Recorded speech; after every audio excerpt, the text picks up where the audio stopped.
Clouds. I mean, kind of. It's better than what we've had in several weeks, other than when, you know, the hurricane bands were blowing over from Helene. It's just nice to see them. Temperatures are cooling off. It's really crisp at night,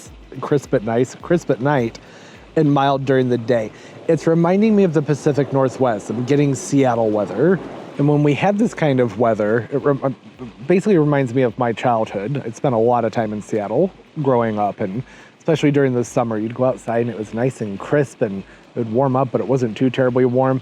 And then I started thinking about all of the amazing plants that grow really well there that I just can't grow here. And that's what we're going to talk about, is plants I can't grow, but I wish I could.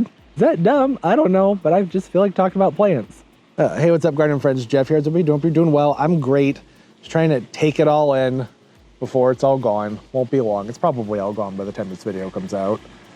I'm thinking about trailers, this weather. It reminds me of the lotus vines. Lotus vines are so beautiful. They have a really nice feathery texture to the foliage. And if you have cool evenings, they put on a show of flowers that look like little, kind of like vibrantly colored parrot's beaks. When they're sold at the nurseries here, they're typically just sold for their foliage.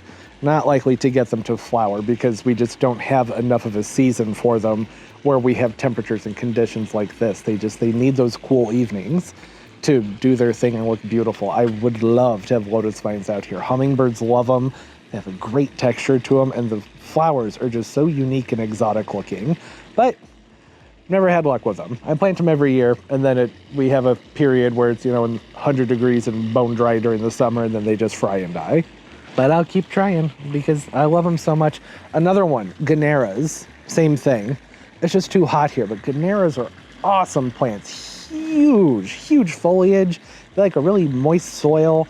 If you're in zone 7 that's not really hot, then they'll do well for you. You can put them along the edges of your ponds. It's just a massive display of leaves. The closest I can get are the Peticides. The Peticides japonica is also called butterburs, which have a much smaller leaf on them. It's still fairly big. I guess I could show them to you. Oh, here's what's left of the Peticides. We're at the end of the growing seasons. They're looking pretty junky, but typically they come up very late winter, early spring, and they fill in this whole area from right here all the way up this hill. There are different types. This one right here, I think it's called like Curly Q, maybe Gigantea possibly, I can't remember. And I also just have the regular variegated ones, which are right now gone. They tend to just fall down when it gets really hot, and then I plant impatiens over them. But they'll be back next year. They look great, but it's just not the same. A Gannera has a similar shape to these Peticides, but much bigger.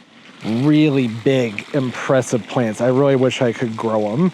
Another plant that I can't grow that I love, dahlias. Can't grow them. There's not enough sun out here anymore. The trees have gotten too big.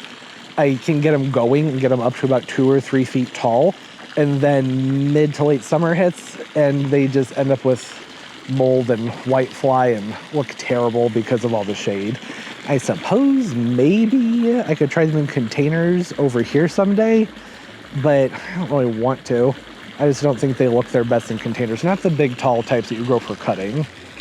Acid-loving plants, camellias, azaleas, rhododendrons, they just don't do well.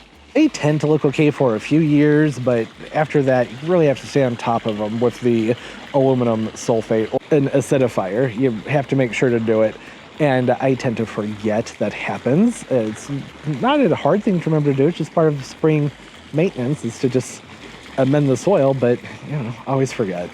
I have some rhododendrons in the front yard that have been there for, I think, as long as the house has been here. They've done really well somehow, but out here in the back, they just don't do well. The pH in the soil, I've tested soil over here on the hill and on each side.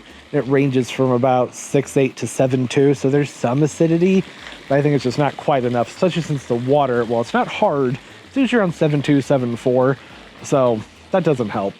Camellias, they're so great. I've been wanting to give them a try because there's all kinds of new, supposedly cold hardy varieties that are available. And I've just been debating if it's even worth giving a try because I have to remember to stay on top of the acidifiers. I'm over here because this is the area where I think I would have to try them out. So I need to do a soil sample and maybe give them a go again. But again, that brings me back to thinking about the Pacific Northwest. And it's probably the same for anybody if you live along the coast and you have cooler, more mild temperatures. The rhododendrons are huge up there in Seattle, probably Oregon as well, Whereas here, if you're going to rhododendron, they rarely get taller than 4 feet. They don't turn into these small trees like you get to see where you have the consistent rainfall and the really great soil and those cooler temperatures that they just love. You don't get that here. Same thing with the acubas and pieris, can never say that right. You can grow them here. You just won't get as large and impressive as some of those plants do. Obviously, I can name off basically every tropical, right? But I can't grow them in a container for the most part, depending on what it is. Just not in the ground. But that's obvious. I think that most people watching this channel are in the same boat there. Oh, and lotus plants. I used to love lotus. Used to have some out here. You put them in a nice big lotus bowl, keep the water in there, and they have the gorgeous foliage that comes up really high with that nice silvery glaucous colored leaf to it and that cup shape, and then of course the beautiful flowers on them. I just don't have the sun for them anymore. Like even over here, I know it looks sunny, but not that long. Where's the sun? It's over there. I'm not going to look at it. Maybe you can see it. It's going to be down below those trees in a couple of hours by early afternoon, and then it's just shade out here. If they would come up earlier in the season, then maybe that would be a better option, because things are really sunny out here once the leaves fall off the trees, and it stays that way until late July into early August. But that's just doesn't work for them. It's not enough sun. They need a longer season. That's how it is with the dahlias. Zinnias too. Used to grow lots of zinnias, but they end up with the same issues, just that sooty mold and all kinds of rotting issues because they end up not getting enough sun once the season gets later. Acanthus mollis would have been on my list up until this year, but I finally found a type that I think is working out here, and that's the oak leaf. Just knocked something off the table. If you don't know acanthus, you have the spinosa, which really just looks like a thistle. They're in the thistle family. Not as attractive in my opinion, but they do grow well here. I just don't like the way they look. And then you have the mollis, which have a much more broad, glossy leaf, and there are other types too, but these are the main two that you can try and grow. And they typically don't like a lot of heat during the summertime, but there's a variety called Summer Beauty that can take some more heat. And then I grew these out this year, and they have done wonderfully. They're called Oak Leaf is the variety on them. These were really small when I planted them, getting nice and big. You can see this one over here, nice big shiny leaves. But up until this year, if that was a plant, I would have said, can't grow them here. Well, can't grow them easily here because it's just so hard getting them through that hotter part of the summer. But these newer varieties and cultivation has helped a lot with that sort of thing. Keeping plants around that typically don't like the heat, that is, more heat tolerance. So I have to get them through the winter though. So can't really say they're doing well here until they make it through the winter, but I think they should be fine. Some of these Chefluras, the like Taiwaniana, those can be more challenging. They don't like things as warm, but if you live in the Pacific Northwest or maybe, you know, one of the more mild zones along a lake, I'd give those a try because they're a really pretty plant. I have to move them into the deep shade during the hottest part of summer. Here's an itty bitty one that I picked up from a nursery this year. I've tried them 2 other occasions. When it gets hot out, they rot and die. This is the first one I've had that made it through the heat spell and the drought. And it's because I took it and literally just put it where it's getting basically no light and getting hit by a sprinkler. So maybe this will do better since I know now to just like basically keep it in the dark during the hottest part of the summer. But typically, they just don't do well when you have really hot summers. Okay, that's it. I could keep going, but I don't think I need to. You'll get the point.